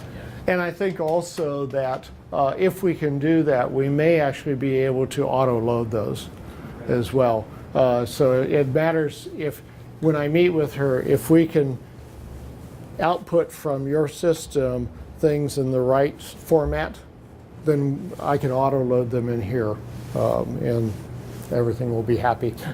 It'll save her a whole lot of typing. You're causing me great anxiety because I have already entered all of my courses under, not teaching college school, but teaching non-credit. Okay. And you're talking about changing all that.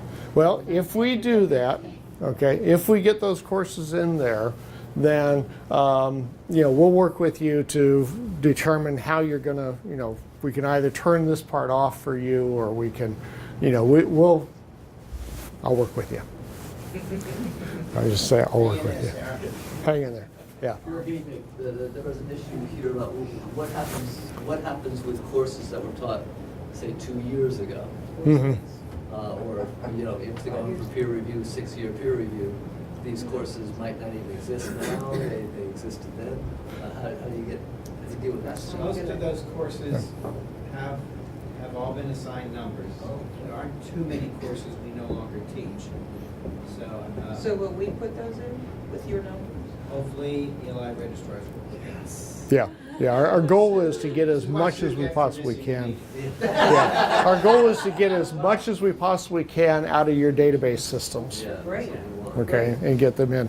Now, I'm not guaranteeing that we'll get everything, but we'll do our absolute best to get as much as we possibly can and get it in a form that's most useful to you. Okay, Yeah, and I would say the candidates, if you think, there's a course that you taught so long ago and they might miss it, Mhm. then I would say send something to Scott and let him know that, I want this to be included somehow. Or Sue. Or Yeah. It sounds like Sue is the keeper of the data. Sue's gonna be here, watching this video. She's gonna be into So I would go with putting that on Sue. And I know that Sue has contacted my admin, and they're working on getting a time on the calendar for me to meet with her and get that process started. So we're moving on that as quickly as we can. So at worst case, we'll do something like this, and you may find that some of your courses may have to go here if we can't get them in the other place, but I think we're going to do the best we can to get that resolved. So let me ask you, going on to a different section here, do you all have assigned advisees? No. Okay, doesn't apply to you. Okay, good. A few that teach in the MA TESOL program, but for the most part, But they're not here. It's not going advisement for our faculty. Okay. Some departments on campus, every faculty member has 30 or 60 advisees that are responsible for. Thank God my department doesn't, because if I were advising those students, they'd all be taking the wrong courses. You probably don't have a lot of student mentoring, though you may wind up being a committee member on a thesis or something like that. The form is very easy I to. do wonder what being a practicum teacher counts as. Oh. Or a cooperating teacher. Yeah, what does that count? Is that a registered course within your system? It's not registered now, it's a supplemental assignment. Okay, supplemental assignment. And when you do that, do you have a specific individual who's assigned to you, or do you have? Okay, so that's what I would do with that, is I would put that here under your student mentoring and supervision. And of course, mine are all doctoral dissertations and master's theses. But within this, you wouldn't want to do this if you have a whole bunch of students, because you got to type in every student's name. But if you're doing one student at a time, that sort of thing, then here you would put in, the term that it was done, the student's name, the level. The level here is undergraduate, master's, or doctorate. So I assume maybe master's. And then what was the student's major, What institution, this you can change because some of us supervise things for other institutions. And then what is your role as a mentor? Okay. And then responsibility, this is just whether I chaired or was a member or a co-chair of a committee. You don't need to respond to that. It's not a required field. Showing my dossier. Type of mentoring, I forget what's under that selection. Oh yeah, dissertation, research, clinical, or other. If you click other, you can type in a field. And then the attachment field is always here. I don't know whether you would attach something or not there. You know, I have only when I've chaired a dissertation, I will attach the abstract of the dissertation or something like that, but otherwise I don't attach So, anything. my question about the attachment was, is this a place where if we have a roster that's in an Excel sheet or something, could you add that there, or does it, each one need to be entered in? It's just that's a click-intensive thing, and for you, obviously, Yeah. old hand at it, but. So your roster would be, is that a bunch of students within the same Yeah, you've got term? the Or? same students in there, if you're, I mean, it works out for the same thing if you're mentoring these students. Yeah. I would guess if you have a long list of mentorees, then I guess you could put in, you know, a beginning term and an ongoing term, and then in the description you could say see list. I would make a distinction, Scott, between, say, an MA TESOL Right, student that you're working with and an ELI student. definitely. Yeah, yeah. Yeah, I would put them in separate categories, you know, but if you have a roster of students that are under the same category, then that would be a good solution. Yeah, I don't see any problem with that. And then the only thing I would suggest is that here in the student name section, type something in there like Right. C roster or something like that, because this is what's going to be hyperlinked Okay. here. So then when they click on that, they see C roster, click on that, and then this roster is going to open up. So good solution. Yeah. Okay. Okay, so that's basically the teaching section is your teaching, advising, and mentoring. Then the rest of it is all service stuff. So institutional committees, you know, you could go ahead and put up your committee work here. The one thing I will note to you is that this drop-down list is context dependent. Okay, so notice that right now I have it's set at the University of Delaware. That's the default. And so these are the standing committees of the Faculty Senate. You always have the option of putting other down there. For your department,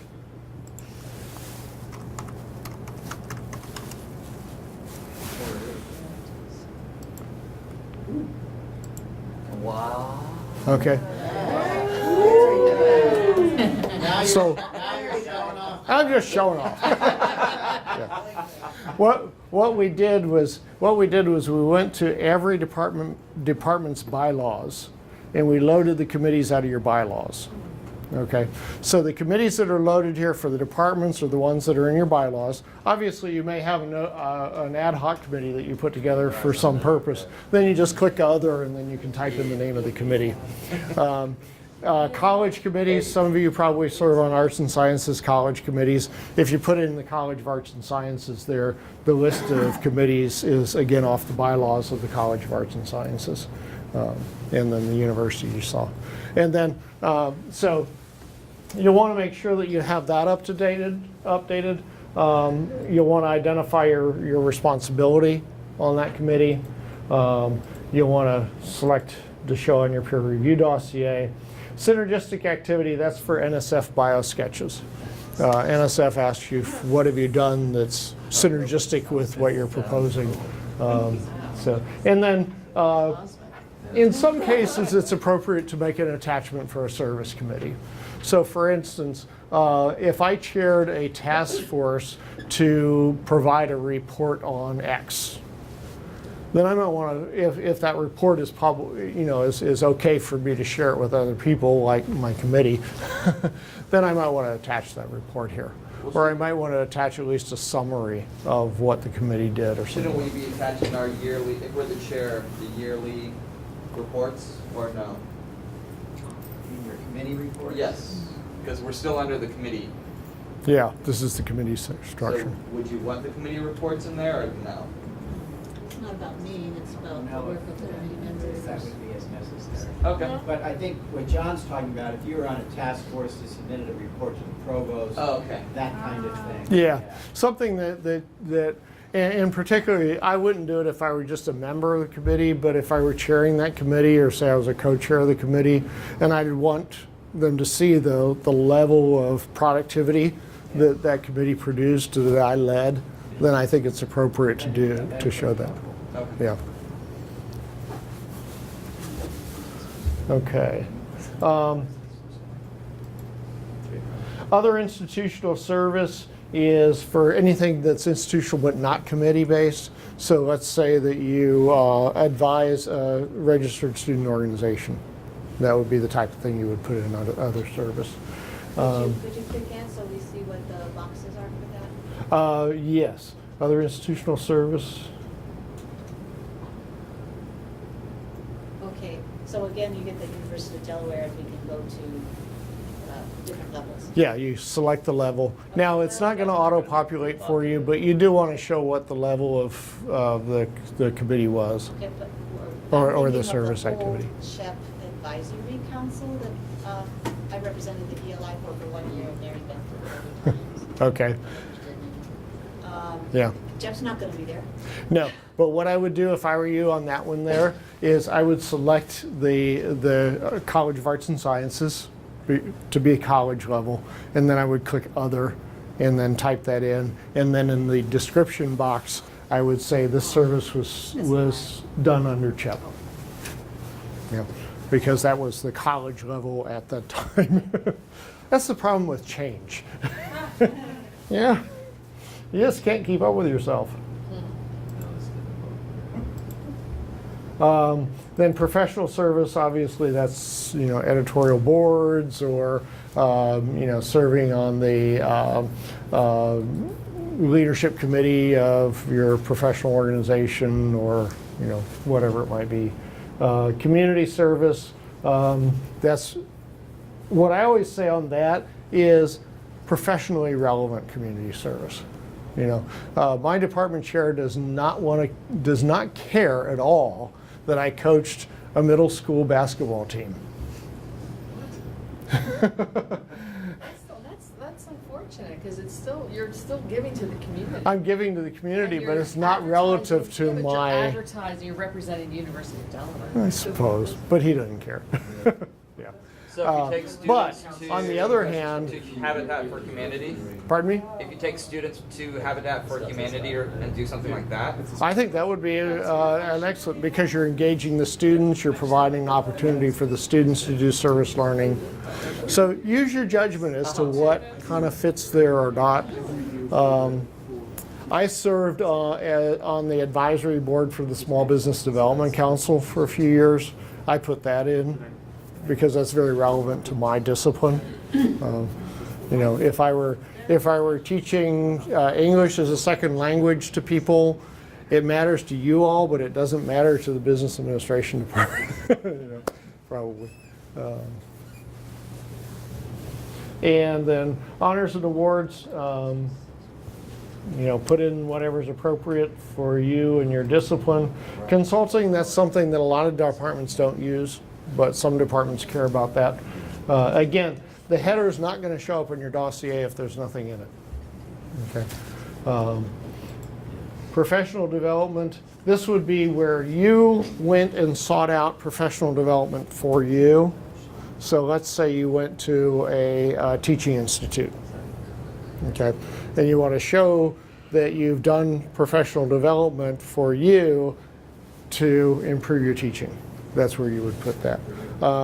The nursing faculty, for instance, they have to gather a certain number of CEUs in order to maintain their license each year. So they put what they put in for their CEUs there. Now, you may say, well, what if I deliver a professional development workshop for somebody? If I deliver one, then I'm going to put that up under teaching non-credit. Okay. And so I do that. Sometimes I'll do like a workshop on organizations for some company in the community. And so I'll put that, it's not a credit-bearing course, it's not registered in the university, but it's me teaching community members about What what about a this- workshop at like a major conference or something like That's that? scholarship. I would put that under scholarship, and I would select We the have that kind of conference stuff session. delineated in our guidelines. Yeah, that I would put under the conference sessions. Okay. So again, kind of, those decisions about where best to put things and stuff like that, I really strongly encourage you to talk among each other, because you'll have ideas. Somebody will come up, well, how about if we do it this way? And everybody will say, oh yeah, that's a great idea, let's do it that way. Okay. And then always refer back to your documents. You have a P&T document that guides your review process. Refer back to that.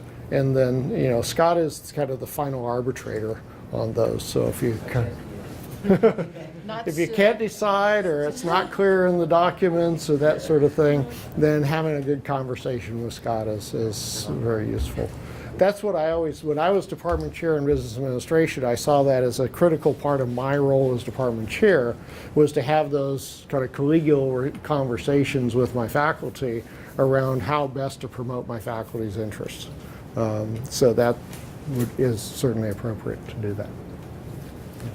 So this was very helpful. My next question is, as the chair of the peer review committee, is there going to be something similar to this for those who are on the? On the committee side? Yes. Yes. So let me just kind of outline real quickly our plan for P&T, and certainly for the peer reviews, people can, we'll invite those people in as well. For P&T, we're going to do these workshops end of April and end of May. And as soon as we know the people, we'll send that information out. That will be focused on making sure your dossier is developed and ready to go and that sort of thing. And probably the first week of September, as soon as we get back, or maybe the second week of September, so it's not in the first week of classes, we'll do a workshop for reviewers. That we will invite committee members, committee chairs, department chairs to that session. That session will be a very, very quick, easy session, because basically, it's. I actually think I have an example of one on here.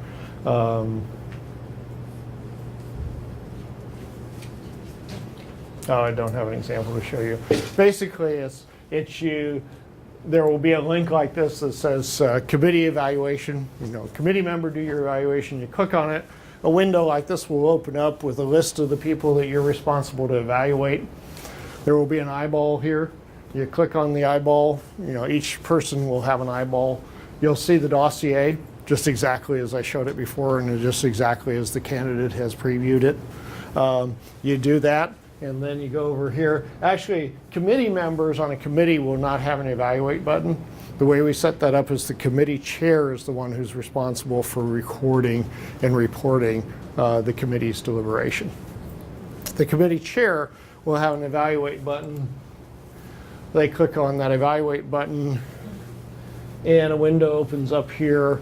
Now this is the window for dossier submission, but it'll be a short window that'll ask for P&T. What it asks is how many members of the committee, or how many faculty qualify to be a member of the committee, how many faculty voted. That's what establishes your quorum, because you have to have a quorum for your vote.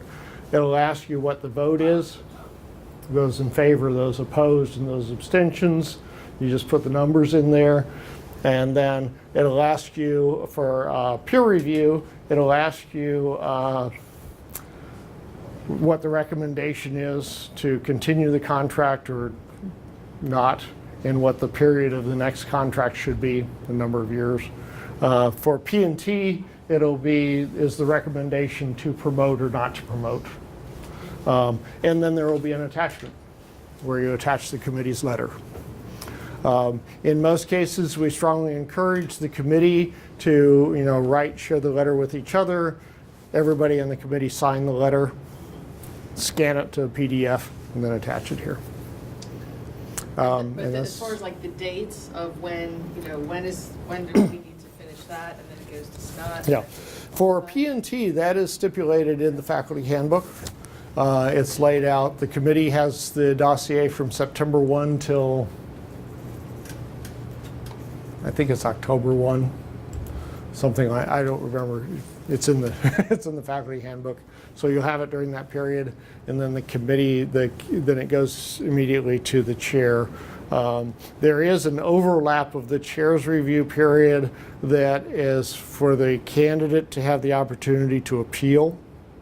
As you know, the handbook stipulates that at every stage of the P&T process, the candidate has 5 working days to indicate their intention to appeal, and 2 weeks to actually conduct the appeal. So the candidate has to stipulate in the response that they intend to appeal, and then the candidate has to contact the prior, if it's committee, the chair of the committee, or if they're appealing a department chair decision, the department chair set up the appeal and that sort of thing. We get notified of that, and so we open another step for the appeal process in there. That's the only thing that deviates from the scheduled process. And then it automatically goes to the chair when he does his thing. Again, the candidate has an opportunity to respond. It automatically goes to the college committee. So as soon as I submit our report, does Scott get notified? Yes. That was very confusing with Sakai. Yeah. Things were going and not going. Well, I will. I have to embarrassing. No, we did have a glitch this year, and actually it happened in your department. We had a glitch when for the annual appraisal, when Scott submitted one of your faculty members' appraisal, a notice went out to everybody in the College of Arts and Sciences. I was getting emails from all over the world. Yes. Yeah. Yes. That was such a pain. The company identified it was a computer glitch on the company's side that caused those, because the way it's set up is that when for each of these appraisal processes, that the notice goes to the person being evaluated only, saying, an evaluation's been done for you, go and review it. But there was a glitch in the software that caused it to go out to everybody in the college, which was embarrassing as well as a pain in the rear, because we had to figure out, first I got a couple of email questions, and I'm going, I'm surprised. And then I got a couple more, what? And then we were trying to figure out, well, what happened? Because we didn't know whether it was a user error, a setup error, a company error, that sort of thing. So it took us about a week to sort of figure out what happened and get it fixed. Hopefully the company has learned from that experience, and we have that down. But yes, it's programmed so that the next person gets a notification. So when the committee submits it, not just saves it. That's another thing to note, is that save does not submit. At any point in the system, save does not submit. You have to go to the next step to submit it. But once it's submitted, then a notification as well as a dashboard notification comes up for both the candidate and the next reviewer. The notification should also go to all the members of the committee.